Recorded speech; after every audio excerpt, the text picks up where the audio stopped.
আপোনালোক সকলোকে স্বাগতম জনাইছো জেডি নিউজৰ এটা গুৰুত্বপূৰ্ণ ভিডিঅ'লৈ। আপোনালোক সকলোৱে আজিৰ এই ভিডিঅ'টোৰ জৰিয়তে জানিব পাৰিব 12টা যি ৰাশি আছে সেইকেইটা ৰাশিৰ অন্তৰ্গত লোকসকলে 2025 বৰ্ষত চাকৰি পাবনে নাই। এটা কথা এইখিনিতে আপোনালোকক জনাও যে প্ৰত্যেকটো ৰাশিৰে গ্ৰহ নক্ষত্ৰসমূহ অৰ্থাৎ মংগল, বৃহস্পতি, শুক্ৰ, শনি, ৰাহু, কেতু আদিৰ দৰে যিবোৰ গ্ৰহ আছে সেই গ্ৰহ নক্ষত্ৰৰ গতানুগতিক পৰিৱৰ্তনে আপোনাৰ জীৱনলৈ কঢ়িয়াই আনিব পাৰে সুখৰ বতৰা। তাৰে ভিতৰত প্ৰথমটো ৰাশিয়ে হৈছে তুলা ৰাশি। 2025 চনৰ মে' মাহৰ আগতেই শনি আৰু ৰাহুৰ একেলগে দৈত্য যুগৰ সৃষ্টি হৈছে।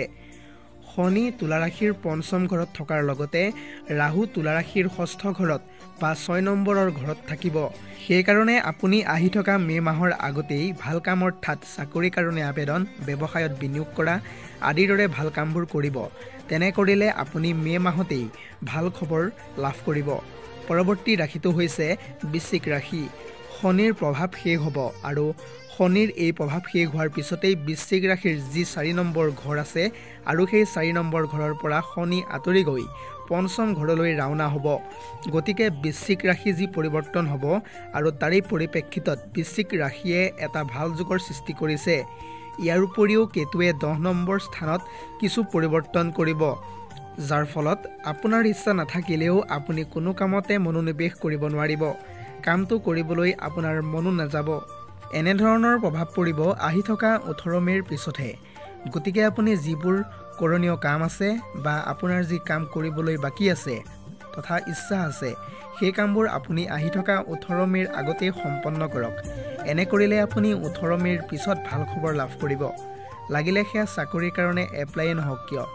লগতে 18 মে'ৰ পিছত আপুনি অতি সহজতে চাকৰিৰ ক্ষেত্ৰত নিজৰ মন পচন্দৰ মতে যিকোনো ঠাইলৈ স্থানান্তৰিত হ'ব পাৰিব, নাইবা কৰি থকা চাকৰিটো বাদ দি নতুন এটা চাকৰিও আপুনি পাব পাৰে।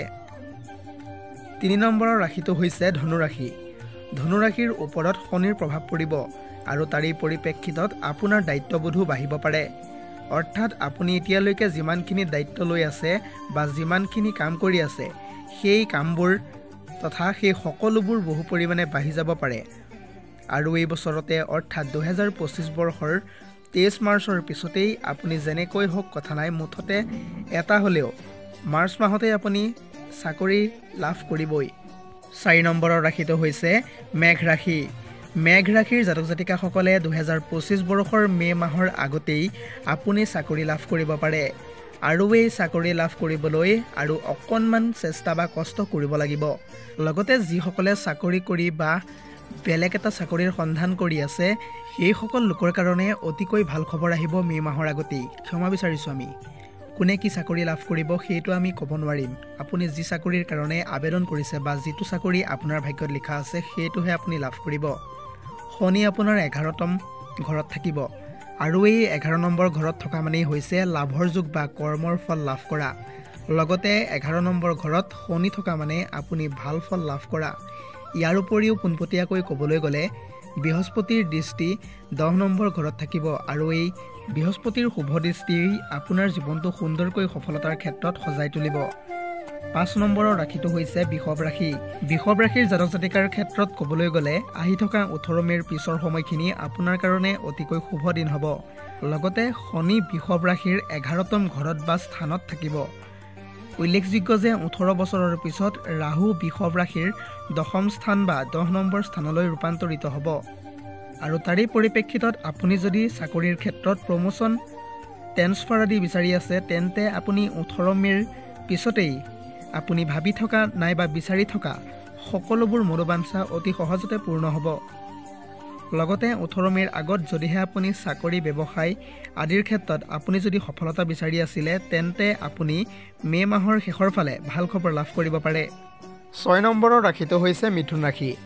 মিথুন ৰাশিৰ ক্ষেত্ৰত বৃহস্পতি প্ৰথম স্থানত থাকিব। লগতে প্ৰথম ঘৰলৈ বৃহস্পতি অহাৰ পিছতেই আপুনি ভাল খবৰ লাভ কৰিব পাৰে। ইয়াৰ উপৰিও শনি 10ম ঘৰলৈ স্থানান্তৰিত হ'ব।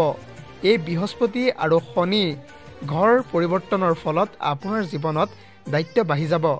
দায়িত্বত আপুনি গুৰুত্ব নিদিলেও আপুনি সেই দায়িত্বভাৰ গ্ৰহণ কৰিব লাগিব। অৰ্থাৎ কামৰ ক্ষেত্ৰত হেঁচা বা ঘৰৰ ভিতৰুৱা দায়িত্ব আদি বাঢ়ি যাব।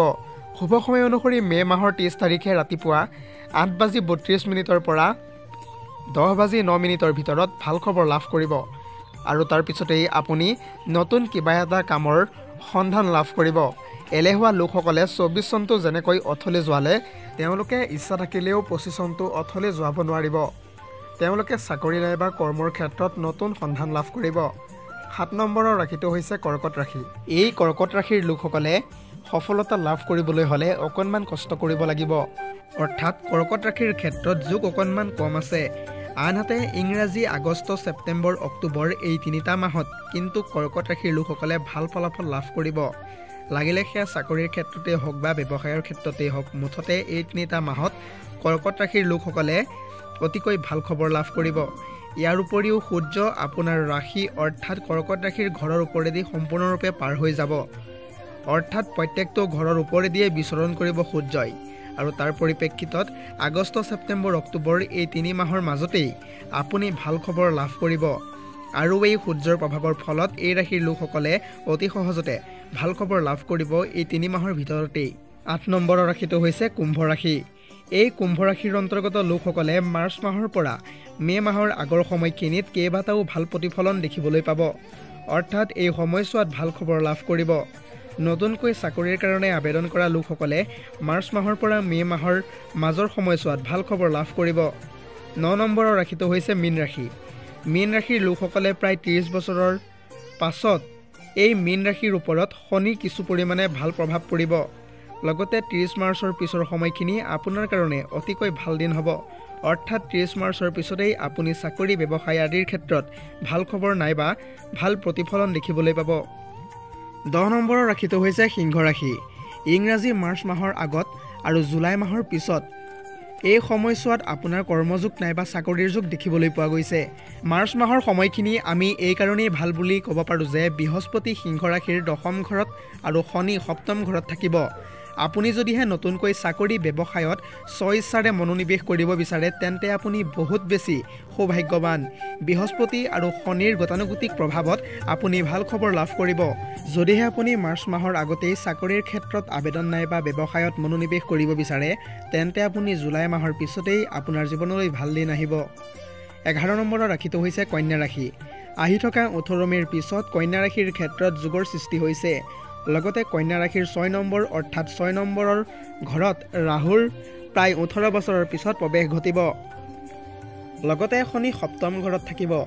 নতুনকৈ চাকৰি পোৱাৰ পূৰ্ণ সম্ভাৱনা থকাৰ লগতে যদিহে আপুনি বহু পৰিমাণৰ ধন কাৰোবাক দিবলৈ আছে তেন্তে আপুনি 18 মে'ৰ পিছত ভাল খবৰ লাভ কৰিব।